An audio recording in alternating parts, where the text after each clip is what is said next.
Hi everyone, welcome back to the channel. I'm Anthony, and today, of course, we're going to be talking about the Oracle Stone Temple at Mount Zenith. Now, this build we are looking at now at just 6 days old as far as the shrimp being introduced to it. And these are the Fire Red. And so what I want to do now is quickly move over to a close-up of the tank, but I just had my hands in there and I knocked over a bunch of stuff, so it's all kind of messy right now. So just disregard that. Hang on, let me get you recentered. Now, okay, so that should give you a really good overall look at what's going on in the tank. The cycling on this, I'm going to say, was a bit of a bear. Because I used in here Black River Rock and these Oracle stones, they're not leaching anything into my water column. And so I did try unsuccessfully at first to use just some regular tap water.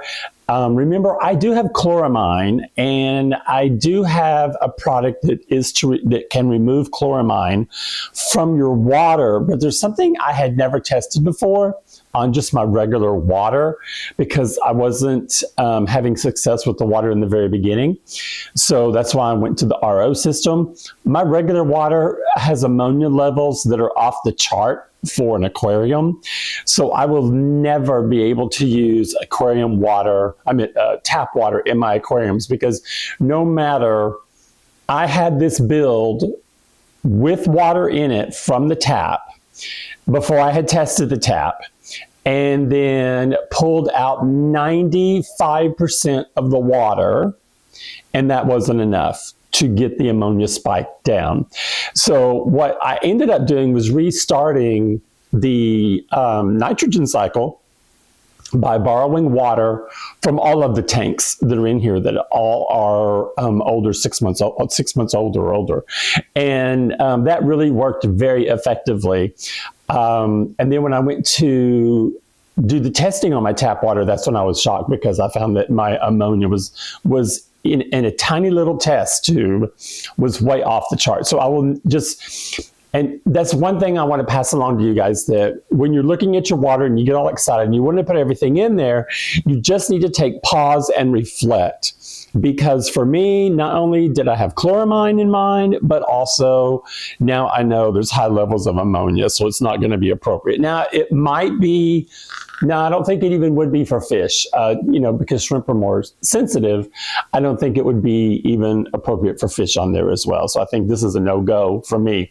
So I did the RO water, and I have had a really hard time bringing up the GH and KH. Normally I'm diluting to get down to the GH and KH that I need, because all my builds leach.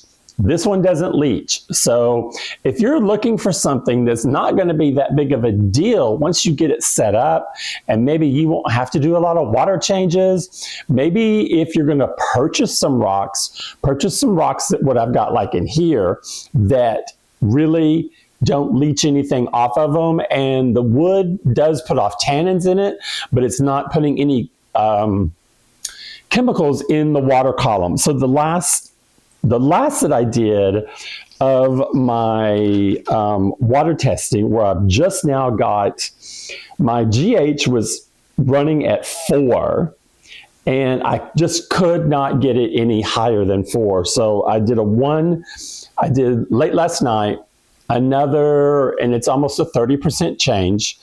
And so now finally my GH is at a 7, my KH is at 3, and my TDS is at 209. I wanted it right on the money at 6. I'm okay at 7. We'll see what happens now that I've got, at least it's at a 7 in there, because when I have to go and do like maybe a partial water change and I use, just my RO water, then I can get it down maybe to a 6 if I want. But I know that in all my other tanks, 7 is fine. It's when it gets up over 8 is when I kind of go into panic mode. And I did want to throw out that on some of your websites for your shrimp keepers, they do go a lot higher for the Neo shrimp than just the standard 10 cap off GH. I know that in my tanks I've had 12 and I've still had live breeding going on. On some websites I saw them as high as 15 on your GH. So there's so much information out there. Some of it contradicts the other. That's why I've cautioned you guys on other videos about exclusively paying attention just maybe to AI or one website. You do need to cross-reference. I don't use Chat GPT any longer. I quit using it months ago, and now I just do Google AI, and I post very specific questions, and I rephrase them to make sure I'm not going to get tripped up by a different answer. And so I've had really, really good luck going forward just using the Google AI. So right now, this tank is 2 months, well, it's over 2 months old now. I mean, it's probably 9 weeks old now, I think is what I've got in there. Yeah, it's because it's the 9th day. So it's 9 weeks old now. And we introduced the shrimp that I ordered at the same time I got the ones for the Rainbow series. So if you guys are watching the videos in order, yes, you're going to see me wearing the same thing in the Rainbow video. And this video, because I'm shooting these at the very same time, just so you'll have videos that'll pop out there hopefully one every Saturday, regardless of what my flight schedule is. I want to have a video out there for you guys, unless I don't have the content for it, and then I'll just do like little updates that I do where I post it on the post page, and then sometimes I'll put it on TikTok, because TikTok people really like to look at the photos of what's going on in our aquariums. But other than the hard issue with trying to build up my minerals, which was very different for me. Usually it's the other way around. The only other thing I had in here, I had an explosion of these snails, and that was what I was just killing. And the one weird thing is, okay, so in my sun-kissed, and I think it was also my original blue velvets, when I would go in and kill the snails, they go right after them. They go crazy after them. These Fire Reds don't even seem to be impressed with the fact that I'm killing snails in there. And I'm talking just what you can see on the walls. That is nothing. These were, when I came in from my last set of trips, they had so exploded. It was like, I was like, oh my gosh, I got to get these things out of there. So I'm so glad that it's, gotten under control now. But let's go in for a little zoom in. Now, they've already started working. Now, in this tank, I ordered 10, and the only death I had, I had 2 of these. One that died during transit, and then a pregnant mom died before I even started the drip acclimation, which was really sad. But that tells you how stressful that transporting is for them, and that this is one of their most dangerous times. So I have 8. I was credited by the seller, which is amazing. I worked with this seller before for the shrimp on another tank, and I was really happy with how that went compared to a lot of the other ones I've ordered from. And I will say that their shrimp are all very active. They're large, so they're adult sizes, which is amazing, because then as soon as they're able to breed, they can, and that will give you ability to restock what you've got going on there. Or if you're like me, I've got 8 now in a 20-gallon tank, so I want them to beef up their numbers to be able to clean this whole thing effectively. Now, because I was having such a hard time getting my nitrogen cycle fully going, I have a lot of food in there, decayed food that they're not even touching, that is going to be a problem, because every time I have to turn the pump on or off or do any water changing, it stirs all that up. And I wish I could, I may end up vacuuming it out of there, because there is no sand in here. There's no gravel. There's nothing. We're not going to have anything but epiphytes in there. But I did place some moss in there. Oh my God, I can't remember the name of the moss. It's a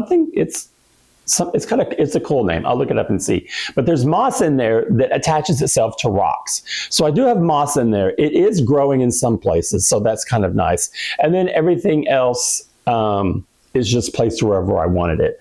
So I can already see, I will say that when these shrimp get active. They get really active, and that's what I love about them. I'm looking, and right now for sure, I see one over here. So let's go in. Whoops.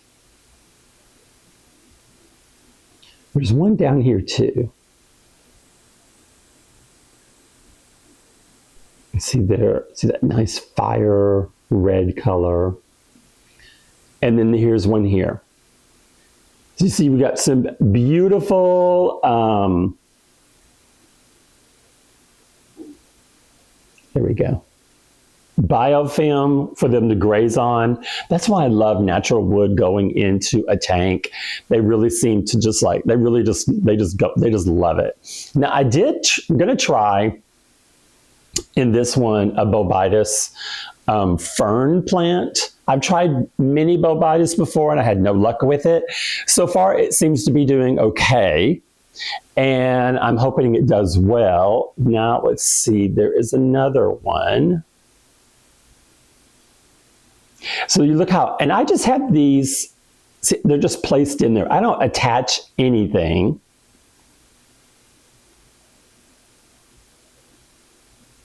It just kind of like, I let it hold itself in place. Okay, so here's another one. What I do like is that in the booths, there are reddish stems that match the coloring of these shrimp. And I think that is so cool. I love that about it. These are a beautiful color, and they are out and they do swim around a lot. Now you guys can see why I love to use, okay, so I've planted some of the moss. I can't remember what kind of moss this is. I planted some of the moss in the wood there to see if it will grow. And then I've got my smaller booths. And then you can see here, there's another one. And then we come down, I want you to see what I'm talking about. Okay, see the food residue? That is the one thing I'm not gonna be happy about, because they're, you know, going to have to clean that. But here's the moss. You see all the snails.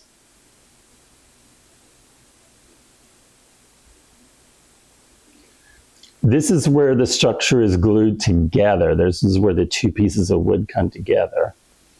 I try to use all my little gaps and things like that just to put my plants in. I'm really happy how this turned out, because I wanted more of a minimalist effect here. And so I love the fact that I use these smaller booths down at the bottom to give it a little greenery. Okay, so you can see back there how the moss is growing. Some of it's brown. Even my Christmas moss in the tank next to it, it kind of gets some brown spots, but it's doing far, far better. But of course, now this is a brand new build. See, this one's still, yeah, that one is still up here. I may have to go freestyle because I know where they like to be on. Now you can see them in the reflection in the back. I don't see them though. There's usually 3 to 5 that are hanging out, and I usually can see them in the back. And then there's another spot down. Okay, there's a little red on the side there. Okay, that's where they are then. And then they're usually in this little bit of a corner here. So they're not in the corner. While I've got you focused on, that is a boost that is split into 2. And I'm trying to get it to, I've just got it barely touching the rocks. I'm trying to get it to adhere to the rocks there. Let me see if they are back here. Okay, I can see one, and I can see my bobitis.